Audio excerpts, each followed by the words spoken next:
हाय विद्यार्थ्यांनो, कसे आहात? आज आपण आपल्या व्हिडिओमध्ये वर्णविचार ही कन्सेप्ट क्लिअर करणार आहोत. वर्णविचार ही कन्सेप्ट क्लिअर करत असताना मराठीची वर्णमाला आणि वर्णांचे प्रकार हे आपण अगोदर समजावून घेणं फार महत्त्वाचं आहे. मराठीची वर्णमाला कशी आहे आणि वर्णांचे प्रकार हे कसे आहेत हे अगोदर आपण अभ्यासणार आहोत. बघा, आपण वर्णप्रकार कसे आहेत, कशाला म्हणतो आपण, हे जे प्रश्न आहेत, वर्णप्रकार, अक्षरमाला, मुळाक्षरे जे आपण म्हणतो, हे अगदी पहिली, दुसरी, तिसरीपर्यंतच नाही, तर अगदी मोठमोठ्या एक्झाम, स्कॉलरशिप असेल आपली 5वी असेल, 8वी असेल, नंतर स्पर्धा परीक्षा असतील, UPSC, MPSC अशा परीक्षांसाठी सुद्धा याचा अभ्यास अतिशय महत्त्वाचा असतो. म्हणजे व्याकरणामध्ये याला खूप अनन्यसाधारण असं महत्त्व आहे. आपण एकदा मुळाक्षरं जमली की आपल्याला पुढे काही गरज नाही आहे. वर्ण, स्वर कशाला म्हणायचं, व्यंजन कशाला म्हणायचं, किती प्रकारचे आहेत, त्याचा उपयोग आपण बोलण्यामध्ये, भाषेमध्ये कशा पद्धतीनं करतो, हे आपल्याला फार महत्त्वाचं आहे. म्हणजे भाषेमध्ये याची गरज खूप आहे आणि म्हणूनच वर्णविचार याचा अभ्यास करणंसुद्धा तितकेच महत्त्वाचे आहे. आता वर्णप्रकार हा पॉईंट अभ्यासत असताना बघा, वर्णप्रकारामध्ये एकूण 3 प्रकार पडतात बाळांनो. बघा, व्यवस्थित लक्ष देऊन बघा आणि नीट ऐकलं तर तुमच्या लक्षात येईल.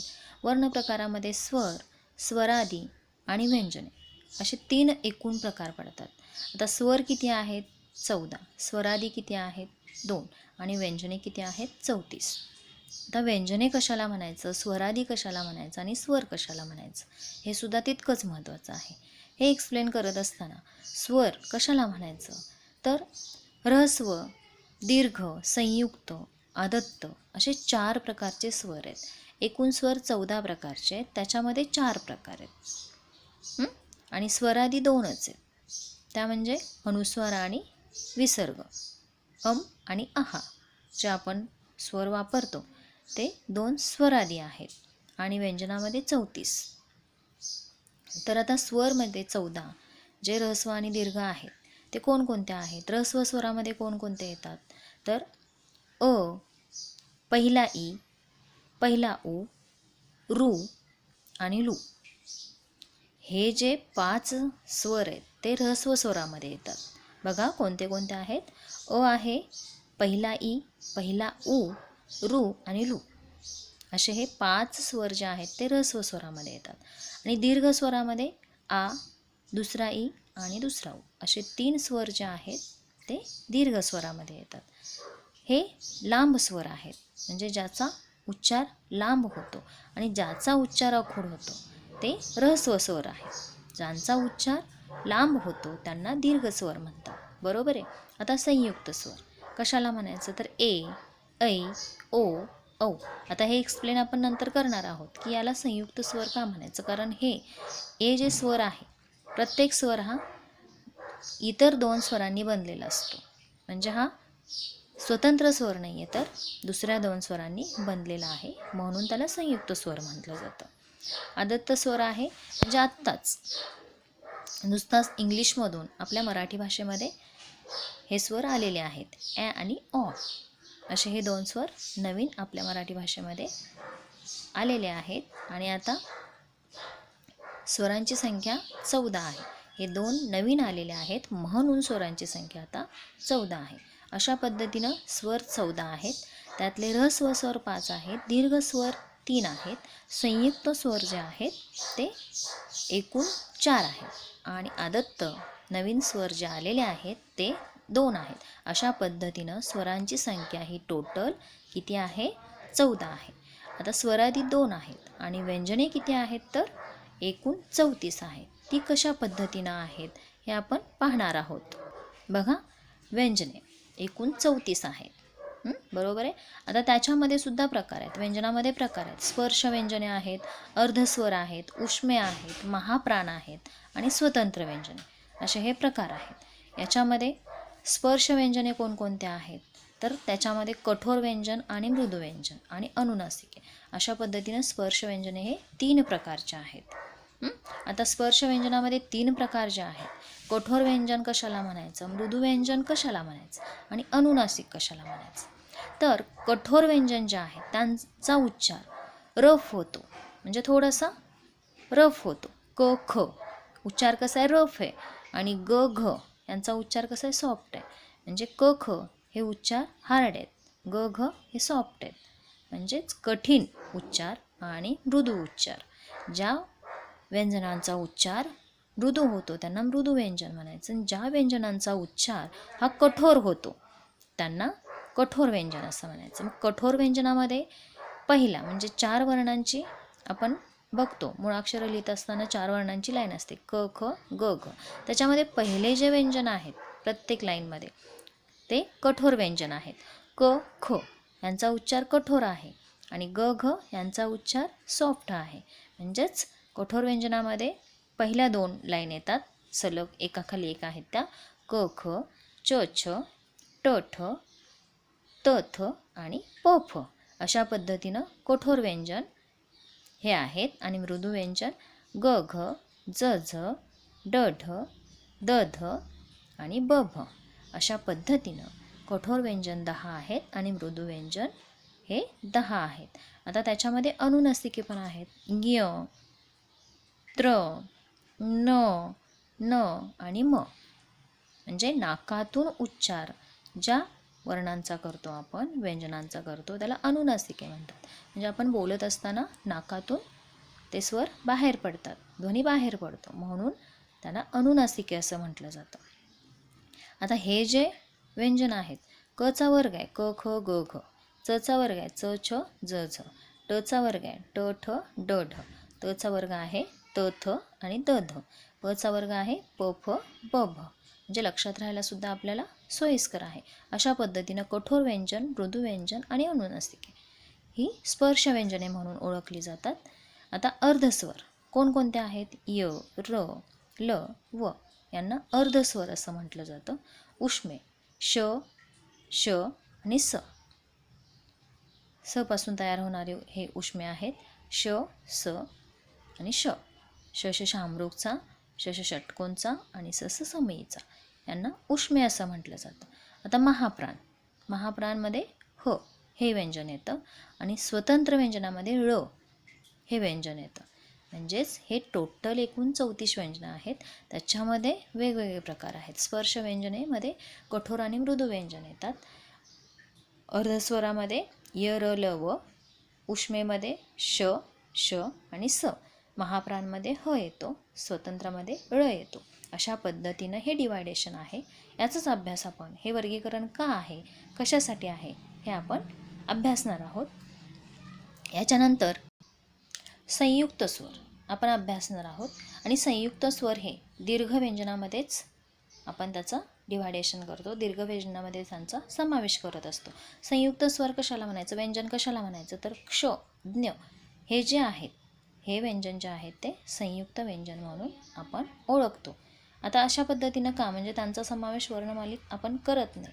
म्हणजे क्ष हे जे अक्षर आहे, क्ष हे जे अक्षर आहे ते क अधिक श अधिक अ अशी क्षची फोड करता येईल. म्हणजे ह्या 3 वर्णमालेने क्ष हे अक्षर बनलेलं आहे. तसंच ज्ञ हे द अधिक न अधिक य अधिक अ अशा पद्धतीनं ज्ञची फोड करून हे अक्षर आपल्याला बघायला मिळतं की ज्ञ कशा पद्धतीनं बनलेलं आहे. म्हणून यांना म्हणजे वेगवेगळ्या अक्षरांनी हे अक्षर बनलेलं आहे. क्ष बनण्यासाठी क श अ अशी फोड करता येईल. या अक्षरातून क्ष हे व्यंजन तयार झालेलं आहे. तर ज्ञ हे व्यंजन द न य अ अशा पद्धतीनं अक्षरांची फोड आपल्याला पाहायला मिळते. तर ह्या अक्षरांनी मिळून ज्ञ हे व्यंजन तयार झालेलं आहे. म्हणजे एकापेक्षा अनेक अक्षरांनी व्यंजन तयार झालेलं आहे, म्हणून यांना संयुक्त व्यंजन असं म्हटलं जातं. अशा पद्धतीनं संयुक्त व्यंजन जे आहेत ते आपण दीर्घ व्यंजनामध्ये त्यांचा समावेश करत असतो. अशा पद्धतीनं क्ष आणि ज्ञ हे संयुक्त व्यंजन आहेत. आता बघा, वर्णांची जी उच्चारस्थाने आहेत ती कशा पद्धतीने आहेत. वर्णांची उच्चारस्थाने म्हणजे मराठी वर्णमालेत एकंदर 50 वर्ण आहेत. हे आपण अभ्यासलेलं आहे मागे. म्हणजे मुळाक्षरं जे आहेत, स्वर, व्यंजन हे सगळे बघून आपण किती म्हटलं की एकंदर 50 वर्ण आहेत मराठी वर्णमालेमध्ये. या वर्णांचा उच्चार कोठून आणि कसा होतो हे आपण पाहताना बघा अभ्यासणार आहोत. आपण जे बोलतो म्हणजे जीभ असेल, पडजीभ असेल, कोमल तालू म्हणजेच कंठ आपण म्हणतो त्याला, मूर्धा असेल, कठोर तालू असेल, वत्स असेल, दंत तालू, दात, ओठ, नाक अशा पद्धतीनं यांचा स्पर्श आणि यांच्या स्पर्शातून उच्चारस्थाने वेगवेगळी वर्णमालेची आपल्याला पाहायला मिळतात. तर तोंडाची पोकळी जी आहे, मुखविवर म्हणतो आपण त्याला, म, तसंच नाकाची पोकळी जी आहे, नासिका विवर म्हणजे नाकातून बाहेर पडणारे शब्द जे आहेत, न, इथे दिलेले आहे बघा. कन्सेप्ट तुमच्या लक्षात येते का बघा थोडंसं बघा. म्हणजे तोंडाची पोकळी जी आहे तिथून मुखविवर, म, नाकाची पोकळी जी आहे तिथून बघा तिथून नासिका विवर असं म्हटलं जातं. न, अन्ननलिका, अ आणि श्वसन नलिका बघा, श्वासनलिका इथून आहे, श्व, अशा पद्धतीनं ही अक्षरं बाहेर पडतात. तर ही सोबतच्या चित्रात जी तोंडाची रचना आहे, तोंडातील विविध भागांना कंठ, मूर्धा, तालू, दात बघा दिसते का तुम्हाला बघा. कंठ, मूर्धा, तालू, दात, ओठ, जीभ अशी ही नावं आहेत. ती नावं याला दिलेली आहेत. म्हणजेच काय तर ध्वनीचा संबंध ह्या भागांशी येत असतो. तोंडावाटे ध्वनी बाहेर पडताना तोंडातील ज्या भागाचा विशेष उपयोग होतो त्याचे नाव त्या भागास दिलेले असते. म्हणजे ज्याचा स्पर्श होतो त्या भागास त्याचे नाव दिलेले असते. म्हणजेच काय तर आपण बोलत असताना आपली जीभ जी आहे तोंडातील ज्या भागाला स्पर्श करत असते त्यातून तो ध्वनी बाहेर पडत असतो. अशा पद्धतीनं आपण कंठ्यवर्ण कशाला म्हणायचं, तालव्य वर्ण कशाला म्हणायचं, नंतर दंत तालव्य वर्ण कशाला म्हणायचं हे आपण याच्या माध्यमातून अभ्यासणार आहोत. आता सर्वप्रथम कंठवर्ण, कंठ्यवर्ण कशाला म्हणायचं हे अभ्यासणार आहोत. बघा कंठ म्हणजे काय म्हणतो आपण तर गळा. जिभेचा मागील भाग जो असतो की नाही, आपल्या जिभेच्या मागचा भाग जो असतो हा वर उचलून पड जिभेच्या पुढील भागाला म्हणजेच कंठाला स्पर्श करताना की नाही ज्या वर्णांचा उच्चार होत असतो. बघा मी काय म्हणते कंठ म्हणजे काय असतो तर गळा. जिभेचा मागील जो भाग असतो की नाही तो वर उचलायचा आणि पड जिभेच्या पुढील भागाला म्हणजेच कंठाला स्पर्श करताना ज्या ज्या वर्णांचा उच्चार होतो त्यांना कंठातून निघणारे म्हणून कंठ्यवर्ण असे म्हणतात. म्हणजे ते कंठातून निघणारे वर्ण असतात. म्हणजेच अ, आ हे स्वर, तसेच क, ख, ग, घ, ञ, ह ही व्यंजने कंठ्यवर्ण आहेत. कारण त्यांचा उच्चार जो आहे तो कंठातून बाहेर पडतो. बघा हे उच्चारून पाहायचं. अ, आ, तसेच क, ख, ग, घ, ञ, तसेच ह ही व्यंजने जी आहेत ती कंठातून बाहेर पडतात. म्हणून यांना कंठ्यवर्ण असं म्हटलं जातं. त्याचबरोबर तालव्य वर्ण कशाला म्हणायचं तर वरच्या दातांच्या मागील बाजूच्या भागापासून बघा वरचे दात जे असतात त्यांच्या मागील बाजूच्या भागापासून कंठापर्यंत जिभेच्या वरच्या बाजूस म्हणजे आपला कंठ आहे तिथंपर्यंत जिभेची वरची जी बाजूस आहे त्या बाजूस जो घुमटाकार भाग आहे म्हणजे गोल असा भाग जिभेच्या वरच्या बाजूस मागच्या बाजूस जो आहे त्याला आपण तालू असं म्हणतो. तालू म्हणजेच टाळू असं आपण म्हणतो. आपल्या मराठी भाषेमध्ये टाळूसुद्धा म्हटलं जातं. तर तो भाग जो आहे जिभेच्या वरच्या बाजूस मागच्या बाजूला घुमटाकार असा गोल भाग असतो त्याला आपण टाळू असं म्हणतो. या टाळूचे दोन भाग जे आहेत कठोर तालू आणि मृदू तालू म्हणजे त्याचे उच्चारस्थाने जे आहेत ते दोन प्रकारचे आहेत. पडजीभ जी असते त्याच्या पुढील कोमल टाळूचा जो भाग असतो म्हणजेच तालूचा त्याला आपण कंठ असे म्हणतो. म्हणजे पडजीभ जे असते त्याच्या पुढे जो भाग असतो तो टाळूचा भाग असतो आणि त्यालाच आपण कंठ असे म्हणतो. टाळूच्या पुढच्या भागाला पुढील जो भाग असतो त्याला कठोर तालू किंवा तालू असे म्हटले जाते. म्हणजे टाळूचा पुढचा जो भाग असतो समोरचा त्याला आपण कठोर तालू किंवा तालू असे म्हणतो. जिभेचे पाते कठोर तालूला लावून ज्या वर्णांचे उच्चार होतात म्हणजेच आपल्या वरच्या बाजूला तोंडाचा वरचा जो भाग आहे, दाताच्या आतला भाग जो आहे, त्या वरच्या भागाला जीभ जी आहे ती स्पर्श करते बोलताना, आणि स्पर्श करून बोलताना जे ध्वनी बाहेर पडतात त्या ध्वनींना, त्या वर्णांना, वर्णमालेला तालव्य वर्ण असे म्हटले जाते. बघा त्याच्यामध्ये ई, दुसरा ई, पहिला ई हे स्वर तालव्य वर्ण आहेत, म्हणजे त्यांचा उच्चार करताना आपल्या टाळूला जीभ लागत असते. तसेच च, छ, ज, झ, ञ, य, श हे तालव्य वर्ण आहेत. कारण हे वर्ण उच्चार करत असताना काय होतं तर आपल्या टाळूला आपल्या जिभेचा स्पर्श होतो. म्हणून या वर्णांना पहिला ई असो दुसरा ई हे स्वर आहेत, हे तालव्य वर्ण आहेत. तसेच च, छ, ज, झ, ञ, य, श हे सुद्धा तालव्य वर्ण आहेत. कारण यांचा स्पर्श करत असताना, ध्वनी बाहेर पडत असताना टाळूला जिभेचा स्पर्श होतो. मात्र च, छ, ज, झ यांचा उच्चार यने युक्त आहे.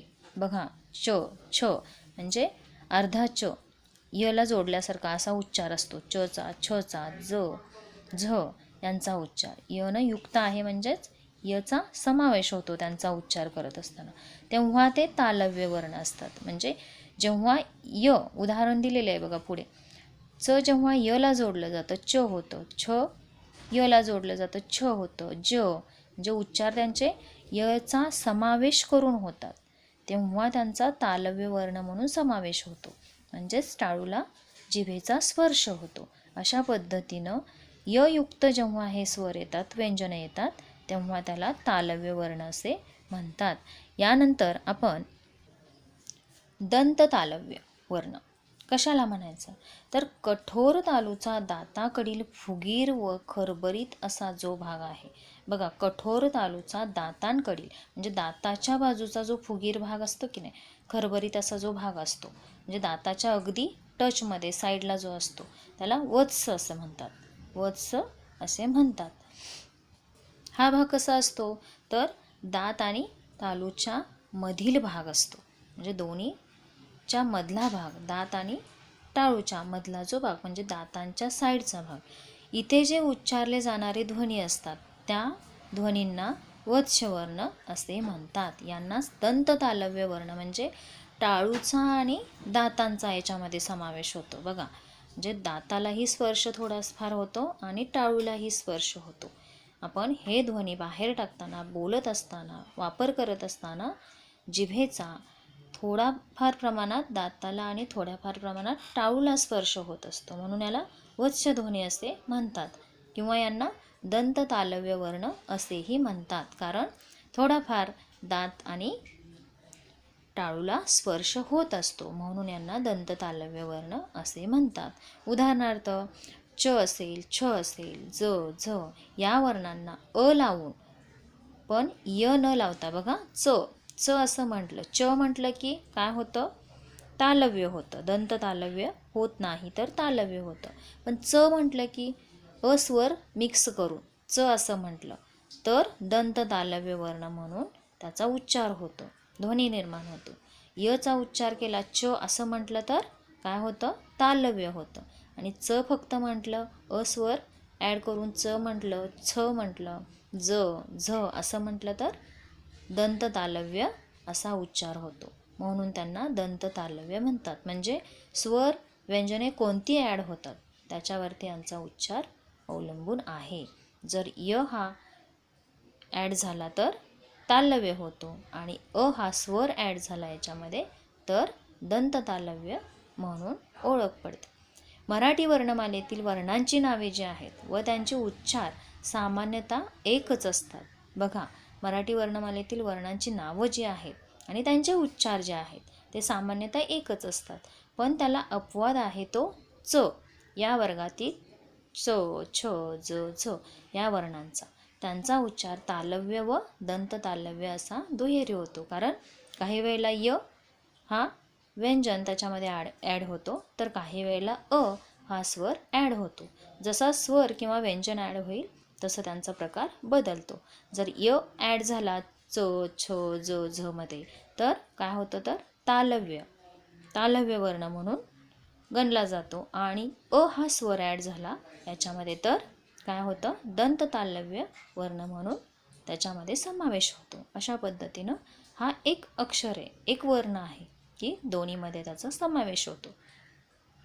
आता तालव्य उच्चार आणि दंत तालव्य उच्चार कशा पद्धतीचे आहेत बघा. जग, आता जग असं म्हटलं तर काय होईल, सृष्टी. जग, जग म्हटलं की जगून घे, पण इथं जग, सृष्टीचा अर्थ जग होतो, म्हणजे य ॲड झालेला आहे म्हणून तालव्य आहे. जग ह्या उच्चारामध्ये य हे व्यंजन ॲड झाले. जग म्हणजे सृष्टी, म्हणजे य ॲड झाले म्हणून तालव्य.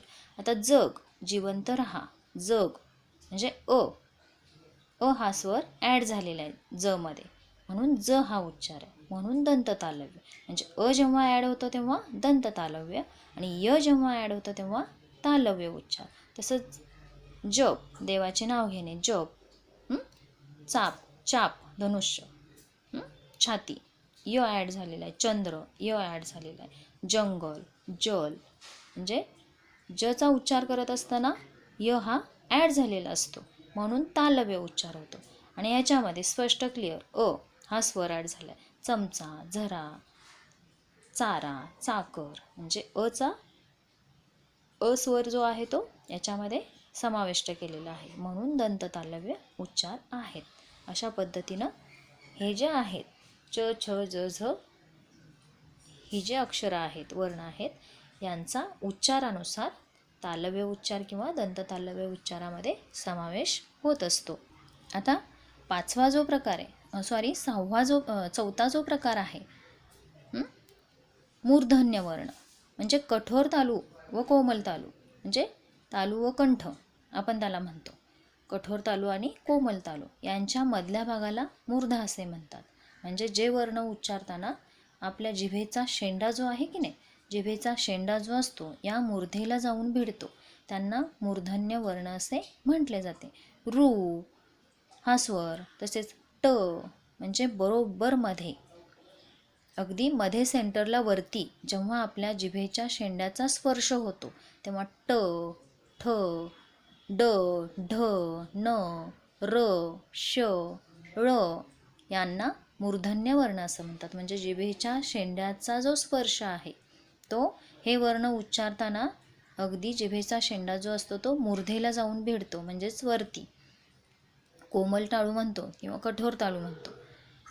जे टाळू आणि कंठ यांचा मधला जो भाग आहे बघा, टाळू आणि कंठ, कंठ कुठे मागच्या साईडला आणि टाळू वरच्या साईडला, त्याच्या मधला जो भाग आहे त्याच्या मधल्या भागाला जिभेचा शेंडा जेव्हा भिडतो तेव्हा रू, ट, ठ, ड, ढ, न, र, श, ळ यांचा उच्चार ध्वनी बाहेर पडतो.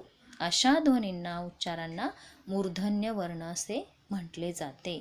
अशा पद्धतीनं तुम्ही उच्चारून पाहू शकता, म्हणजे उच्चारल्यानंतर लक्षात येईल तुमच्या.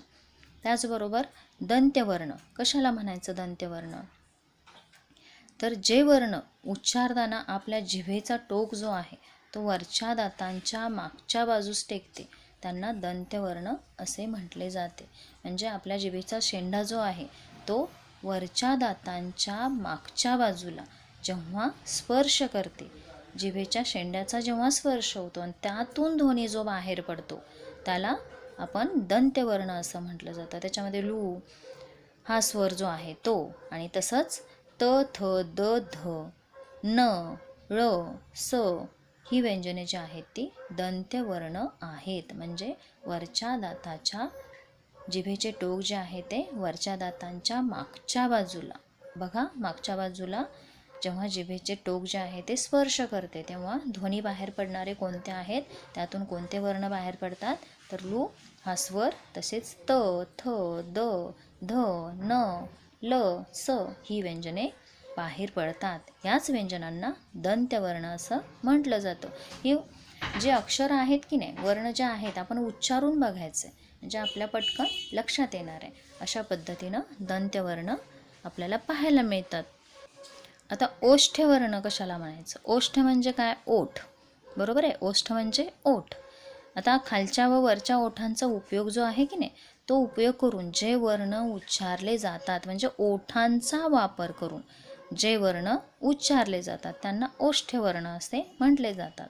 म्हणजे ओठ जे आहेत त्याचा वापर करून जे ध्वनी बाहेर पडतात, उ ऊ हे स्वर जे आहेत त्यासाठी या वरच्या व खालच्या ओठांचा उपयोग होतो. तसेच प, फ, ब, भ बघा ओठांचा स्पर्श होतो, दोन्ही ओठांचा स्पर्श होतो आणि ओठांचा वापर केला जातो. प, फ, ब, भ, म हे ध्वनी उच्चारत असताना ओठांचा स्पर्श होतो, म्हणजे खालचा आणि वरच्या ओठांचा उपयोग करून जे वर्ण उच्चारले जातात त्यांना ओष्ठ्यवर्ण असे म्हणतात. तुम्ही उच्चारून बघू शकता, उ आणि उ हे दोन स्वर. तसेच प, फ, ब, भ, म हे ओष्ठ्यवर्ण आहेत, ते आपण उच्चारून पाहू शकतो. अशा पद्धतीनं उच्चार स्थानावरून वर्णांचे हे वर्गीकरण अतिशय महत्त्वाचे आहे. म्हणजेच काय, तर हे जे वर्णांचे प्रकार आहेत ते आपल्या उच्चार स्थानांवरून आपल्याला दिसून येतात. म्हणजे आपल्या तोंडाचा आतला जो भाग आहे, जिभेचा स्पर्श ज्या पद्धतीनं ज्या भागाला होतो त्यावरून हे ध्वनी बाहेर पडतात आणि त्याच्यावरून हे प्रकार पडतात. म्हणजे कंठ्यवर्ण, तालव्यवर्ण, दंततालव्यवर्ण, त्याचबरोबर मूर्धन्यवर्ण, दंत्यवर्ण, ओष्ठ्यवर्ण हे जे प्रकार आहेत ते आतील तोंडातील भाग जो आहे त्याला जिभेचा स्पर्श कसा होतो त्यानुसार हे वर्णांचे प्रकार पडतात. तर उच्चार स्थानावरून वर्णांचे जे वर्गीकरण आहे ते अतिशय महत्त्वाचे आहे. आपले उच्चार स्वच्छ आणि स्पष्ट व्हावेत यासाठी हे अतिशय गरजेचं आहे. त्यानुसार आपण उच्चार स्थाने बघू शकतो, पाहू शकतो. म्हणजे याच्यामध्ये हे जर प्रश्न असतील, ओष्ठ्यवर्ण कोणते असं ओळखा, दंत्यवर्ण कोणते, असे मोठे मोठे जे एक्झाम असतात, स्पर्धा परीक्षा असतात त्याच्यामध्ये हे प्रश्न विचारले जाऊ शकतात. म्हणून याचा वर्णविचारांचा अभ्यास करणं अतिशय महत्त्वाचे आहे. यानंतर आपण उच्चार स्थानावरून वर्णांचे वर्गीकरण जे आहे ते आपण पाहणार आहोत. आता आपण इथेच थांबणार आहोत. थोडंसं वर्णविचार करत असताना वर्णांचे जे वर्गीकरण आहे ते आपण पाहणं गरजेचं आहे. पुढच्या व्हिडिओमध्ये आपण उच्चार स्थानानुसार वर्णांचे वर्गीकरण कशा पद्धतीने होते हे अभ्यासणार आहोत. व्हिडिओ समजून घ्या. व्हिडिओ समजल्यास लाईक करायला, शेअर करायला आणि सबस्क्राईब करायला विसरू नका. प्लीज प्लीज प्लीज सबस्क्राईब करा आणि माझे जे व्याकरणावरती व्हिडिओ येतील ते तुम्ही पाहत राहा. मी आता इथे थांबते. थँक्यू.